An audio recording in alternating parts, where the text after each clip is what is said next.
Fleming, I said you walked in today with an artifact, and I'm a historian, so I love artifacts. Can I see your artifact, please? Oh, there it is. What do you call this thing? A 105 artillery round cannon. So this is a 105 Howitzer artillery round canister. Where'd you get it? Fort Benning. You shot it? I shot it. You shot it. And I'm an infantryman. You're an infantry, so you've never... Normally, when I was in Vietnam, I was normally on the receiving end of these. I was on the other end. Right. They were being shot supposedly near me, right, but usually at me. And just to explain, yeah. Bob was in the 173rd Airborne Regiment. Brigade of the Battle of Dak To. And so something like this was being shot at you. The nasty end of this thing was, of course, shot out. How much bigger does it go? I don't know. You can get an infantryman here. Do we have an artillery? People who shot artillery here? Yeah, but that big? He said... Ordnance. You were ordnance. He's an artillery guy right here. Oh, say, he's not artillery. Who's the artillery guy? He's just seen it. So these are this is a small artillery shell, correct? Yeah. This is as small as they get. Yeah. No? 40 millimeter on a duster. Tom, of course we knew we'd have a dissenter. We love this kind of controversy at the Veterans Breakfast Club. So there is a smaller artillery shell. Much smaller, yeah. It's probably in comparison to that would be like a 22 caliber versus a 50 caliber. Okay. So this would be like the big one, and a 40 millimeter is much smaller than that. I do have a piece of a 40 millimeter canister that someone made into an ashtray for me, and I'll bring it to the next one. Jim Braun said that he made a coffee mug out of one of these. A brass one. That's one big coffee mug. Yeah, they used to make these things down in Hayes, near the Glenwood Bridge. At a munitions factory, at that plant down in Hayes. There's a plant down there. And they made these in 155s and 105s. And 105s. Yeah. And I want to get a sense of what kind of damage these things do. You said that you shot one of these as part of your reunion, reunion. At where was it again? Fort Benning. At Fort Benning. And did you pull the lanyard and have it? Okay. And the instructor was trying to get you to do what with it? Turn over a vehicle. To flip a vehicle. Yeah, there were two guns were pointed at a vehicle, and they had us both try to shoot the guns at the same time to put 2 rounds on target so that the vehicles would flip. Did you flip the vehicle? No, it didn't. The timing was off. I guess you were best then for the infantry. I'm a grunt. You're a grunt. And you said, you were wounded at the Battle of Dak To in 1967. I was wounded twice. Wounded twice. Were you wounded with something like this, you think? I don't know what I was wounded with the first time, but the second time, Marine Corps F-4 Phantom jet dropped 2 500-pound bombs. That's right. How could I forget that? And this is a steel shell, rather. Most of you probably worked with brass. The older fellows probably saw nothing but brass. But nothing but brass, but these are steel today. It's cheaper. Yeah. I guess. I ask an artillery. Okay, does anybody have any information they want to share about this artifact? Yeah, Dan, you were an artillery man. That's right. In World War II, you were attached to the 26th Division. There's 7 powder bags, and they're different size. Normally we fired it with 5 bags. Or if you hit 7 bags, now you're talking about, all the casings was brass back in them days. And it's one of the best I had basic training on a 155 rifle, which you could fire 20-some miles with that. And it takes about 12 men to operate it. But this 105 was the best common artillery that would really help the infantry guys keep the enemy on their toes. So this was good because you could maneuver it, you could get it, you could move the gun easily, and it didn't take as large a crew. Yeah, we were when the big push was put on. I was now a ammo driver, and we were firing a shell every 10 seconds for 2 weeks. That was unbelievable. But and you were saying the bags, and so it would be bags of gunpowder, I guess? And yeah, that's right. I mean, the officers are telling you what he wants. You say charge 5, and when he does that, you put it's a semi-fixed ammunition. The shell comes out, you take the powder, and each bag, put it back on, and they say fire. I mean, it depends how far they want to shoot that thing. I'm thinking of you firing one of these every 10 seconds for 2 weeks. These things are loud. Did it hurt your hearing? Oh, sure. I got hearing aids. No, actually, I was on the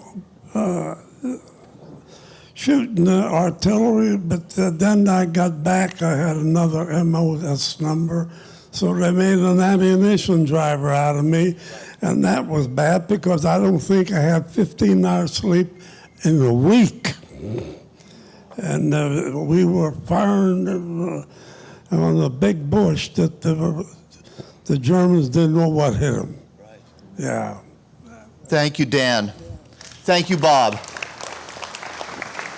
We have a new veteran with us today. This is Joseph Glad, which was on Sunday, June 2nd. We had a panel of 4 World War II veterans who were going to talk about the movie that we just saw on D-Day Normandy.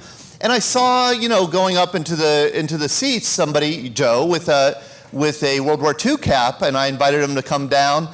And I've got to say, we had great veterans speaking that day, but Joe just brought down the house. You were a star talking about your wartime experience and just giving us a lot of good advice generally.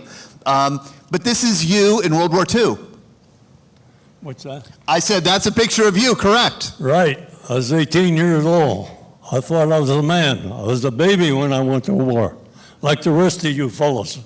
We was going to go over there and just beat the hell out of them. It didn't happen. Hitler was preparing for war for 10 years. You and I went there, strange things happened. The strangest, when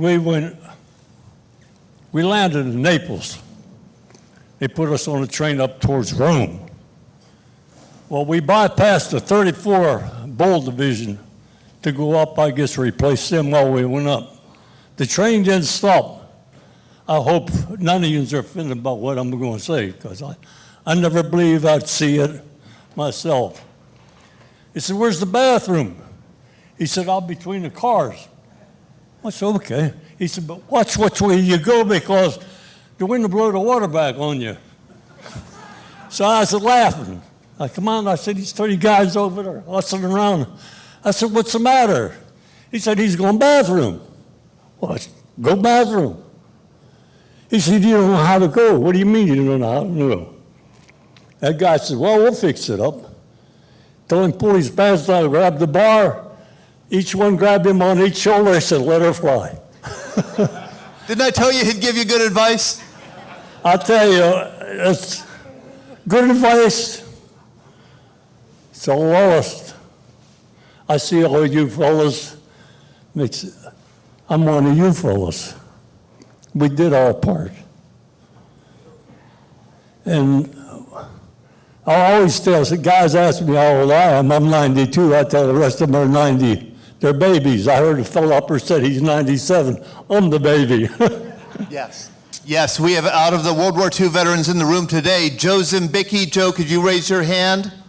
He is 101 years old. He's the oldest. 101. Oh my God, God bless him. So you have some time to go. Joe Zimbicki with 90th Division. You are in the 88th Division, and this is a picture that your daughter sent me. I was in the 88th Division, assigned as 605 as the gunner, machine gunner. You live for 5 minutes. That's timing. If you're in the tank, you got 5 minutes. If you're an infantryman, you got 10 minutes. They had it all down.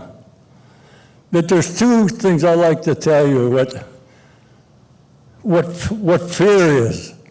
I know it. I was sent down on guard a German ammunition dump. It was about a mile long. Every hour we send 2 guys out. And they tell you, don't get off the road. There's mines all over. There's bouncing betties. They go off, they bounce up in the air, explode in your face. So they send me down there, so I'm smart. I stepped off the road. I heard it snap. I blacked out. I could hear all the hair on my falling down one by one. I said, well, I guess it's not there. Didn't blow up, I'm still here. Then they send me about a week or two later up to guard a Red Cross. And in the front they had a light bulb about 40 watt, but the back's dark, you can't see. So I'm walking around all night long, staying in the shadows mostly. What happened, there was a rooster up in that tree. He flapped his wings. Man, I didn't see nothing. I didn't know nobody. I don't even know what happened. I was standing, I could feel all the hair on my head falling one down, one by one. I said, if I ever got that rooster, I'd have killed him, but I never found him. So that was a good experience. I think we all learned a lot. Is this a picture of you in Italy? Yeah, that one there is where I was hauling supplies for 5 companies. Then I'd break them down. We'd leave in the morning, get back about 3 o'clock. And mess sergeants would come, we'd break that down. We used to ride. It took us about 2 hours to get down there. The one time we started down through there, we hit a snowdrift. It was over top the truck. We had to back up, go back up next day. But that was the second one. I had another one, I don't know where the picture's at. I had a 500-pound bomb underneath my foot. I made a foolish mistake there too, but I put my foot on it. You don't touch nothing. Leave it be. It's not bothering you, don't bother it. But you know, when you're young, you know what you do. I don't have to tell you fellas, you probably did as much as I did. But I thank God every day, you know.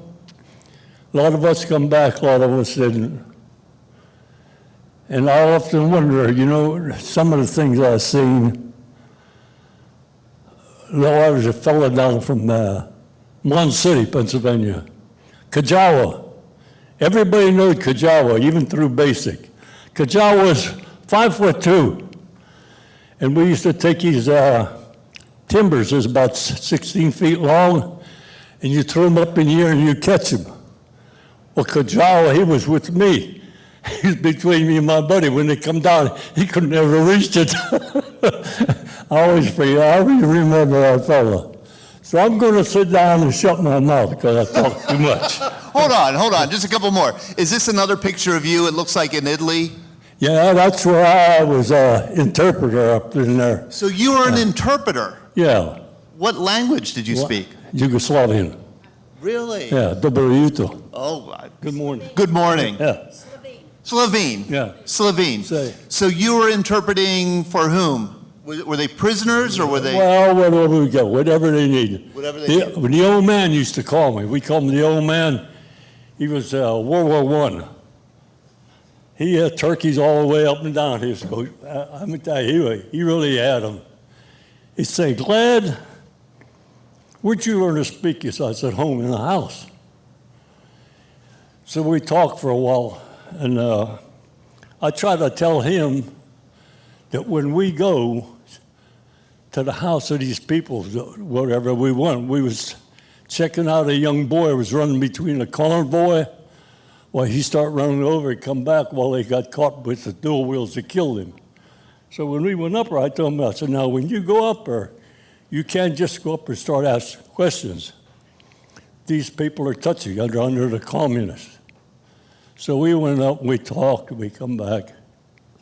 So I stayed with him for 3 months. That was my other job. And then this is the final picture I have. Are you in here? Them boys, I'm going to be honest with you, there's 162 of us in the company. I didn't know 10 of them. I didn't know their names. Yeah. Do you remember coming home? What it was like to come home? Coming home seemed like a different world again. Everything changed.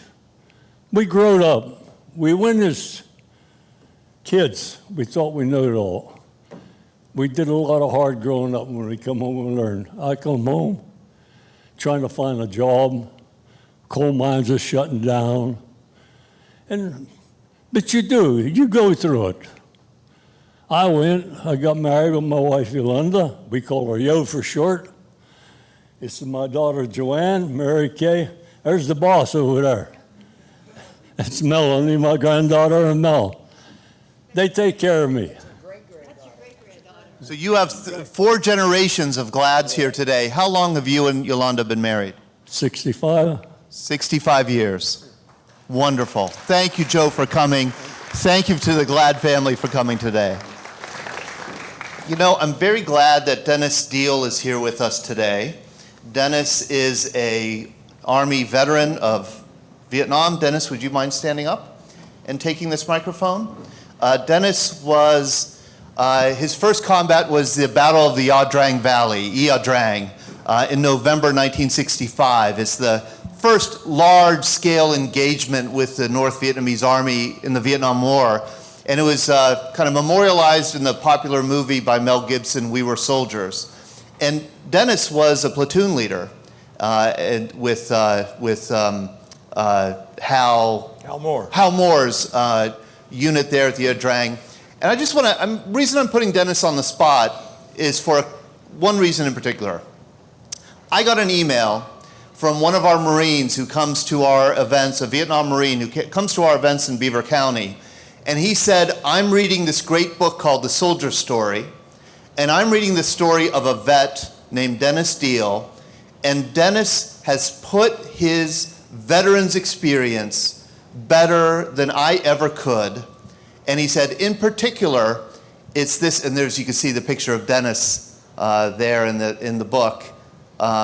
In particular, he said, this is what Dennis said, and he said, this states it better than I ever could. It's the first time I've ever seen the feeling that I have about my Marine Corps experience expressed so beautifully. And this is the quotation that Dennis said in the book. Love between a man and a woman is not as strong as love between 2 men in combat. It is the strongest form of love that a person can develop. It is stronger than any form of love. I dearly love my family. I dearly love my parents. Certainly have loved women in my life. But there's nothing like the love between 2 men who were in combat together. I never thought about dying. It was always about the other guy. I haven't been afraid of dying since then. Death holds no mystery for me. And I was able to write back John Barber and say, Dennis Deal comes to our events. You know, Dennis is from Western Pennsylvania, and he comes to our South Hills events. And I'm trying to get you 2 guys together because I think you'd have a lot to talk about. Can you explain what you meant in this quotation? Well, this is pretty well self-explanatory. I want to debunk one thing that a lot of people read about, maybe who haven't been there.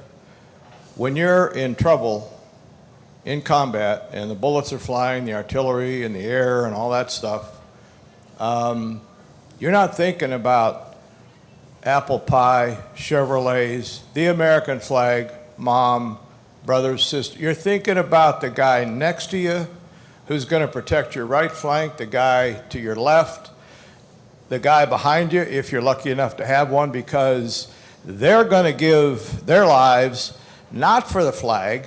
They're going to try to save their lives, but in so doing, they're going to save yours too. So nobody that I am aware of ever thought that they wanted to die for their country. They wanted to live like we have. They wanted to have kids. They had dreams. They had plans. So don't ever think, unless there's some real brave guy in here that was fighting for the red, white, and blue, you're fighting to stay alive. That's all. This is very self-explanatory, and it's absolutely true. Dennis, can you describe your first experience of combat, the first moment that all that training that you did kind of came to fruition, and there you are getting shot at? Well, this is the first time I'd ever been shot at. And it turned out that we had 405 men in our battalion land. Later it was discovered that we were up against 2,000 North Vietnamese regular soldiers. We ended up evacuating 210, and that left us with a very small census on the battlefield. We still not we, but mostly artillery. Thank God for the artillery. They operate 24/7, shot 11,000 rounds, and all 4 tubes or 5 tubes had to be trashed because they were all burnt up. Because they were so hot. So hot. 11,000 rounds in 3 days, from the 14th to the 16th of November, 65. Now, artillery doesn't need rest. Airplanes, they need crew rest, they need to go back and refuel, they need to rearm, but every airplane in South Vietnam was diverted to us because that was the first major battle. Because you were so horribly outnumbered 10-1. Yes, at least that. And if you recall, earlier in the breakfast, Dan Gimiliano, the artilleryman from World War II, said he went all those days without sleeping. He got 15 hours of sleep a week. And that's wise, because that artillery has to keep on firing to support the infantry up front. The infantry didn't kill all those North Vietnamese. We only killed a small fraction.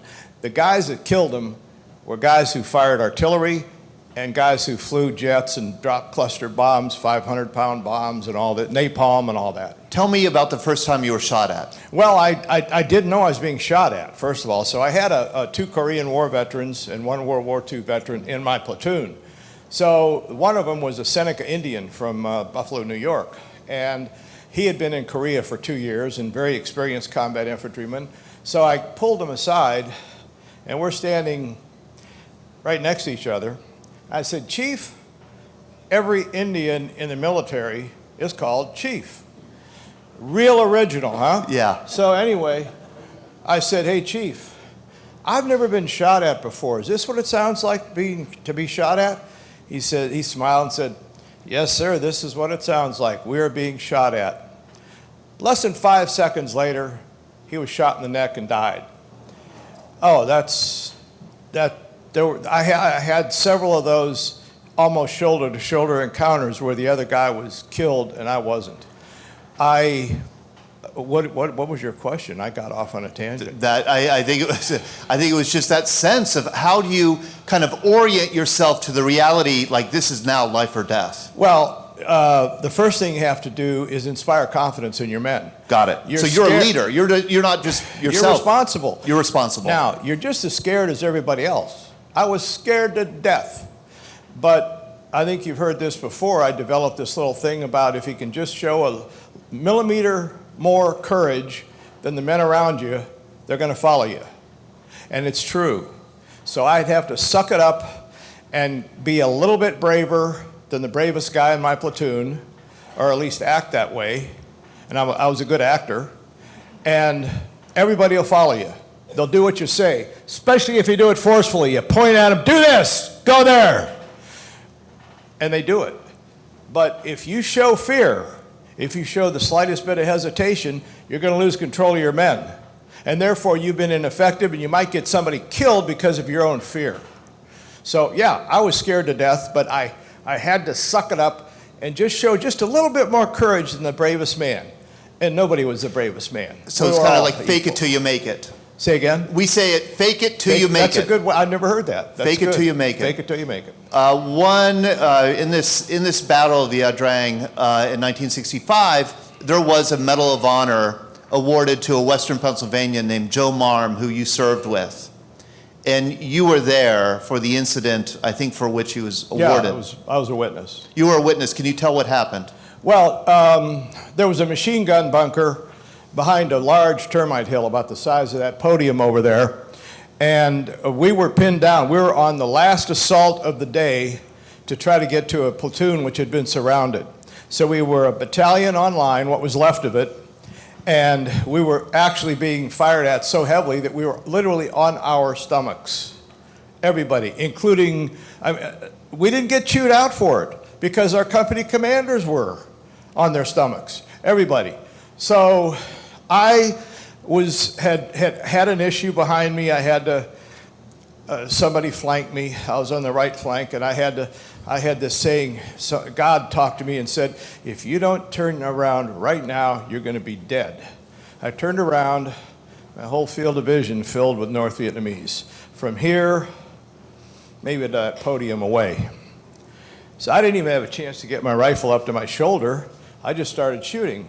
Semi-automatic, I emphasize.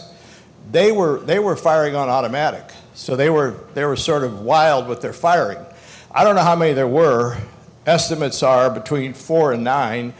My boss, my company commander, who I'd been separated from all day, happened to come back. He was in his own life and death struggle, and he was standing there with no web gear, no weapon, nothing, and he saw this. Later on that night, the North Vietnamese all went down. I didn't get a scratch. My company commander came over that night while we were stood down not stood down, but on watch. He said, "That was some pretty good shooting, Denny." That was a great compliment. You know. That was high praise indeed. And then, but while I was laying on the ground after this happened, I had to run. Everybody else is behind grass about 2 feet tall. Hard for the North Vietnamese to pick out a target.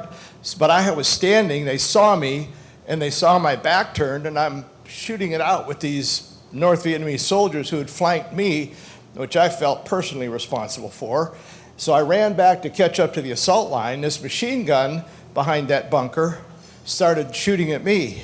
And I was rolling all around, like it says in one book, like a fish on the deck of a boat, flopping it just all over. I just happened to look to my left flank, and there this American soldier, I didn't know it was Marm, from here to perhaps the actor gentleman away, got up and charged the machine gun. Now the machine gun was shooting out the flanks. There was no aperture in the front. It was firing out the flanks. Well, I was on the flank. And it had acquired me as a target when it saw me engage the North Vietnamese who had flanked me. So I see this American soldier run up into this nest. He throws a grenade behind it, literally on the left side, comes back and turns his back behind the hill for protection. The grenade goes off. He then comes around and empties his M16 into the rest of them. There were 11 North Vietnamese soldiers that he killed. He saved my life. He saved your life. Yeah, he's not impressed with that, but I am. So I'm from Mount Lebanon originally, but now my wife and I live in Washington. He grew up in Washington, so we have a little connection that way. But, you know, we just had our 54th year reunion from the battle. And one thing about the reunion is about these reunions, no war stories. There were funny things that happened that wouldn't be funny at all if I told you, but you got to make something funny in those situations. However, you know, that's that. Being shot at I was okay being shot at, but when it was all over, I shook. So I'd walk away from my men, and I'd go pretend like I had something to do. This when everything was calmed down, the emergency was over. And I started shaking, and that was the adrenaline leaving my body, I later figured out. And I'd put a cigarette in my mouth, I couldn't light it, couldn't flip my Zippo. So I'd walk over to somebody else like I had something to do, and I said, light this cigarette for me, will you? And I didn't say why. I said, give me a light, will you, while you're at it? And that's how I covered up my shaking. Now, the shaking did end after a short period of time, but that's how my relief came about. Yeah. Thank you, Dennis. Thank you so much, Dennis. Wow.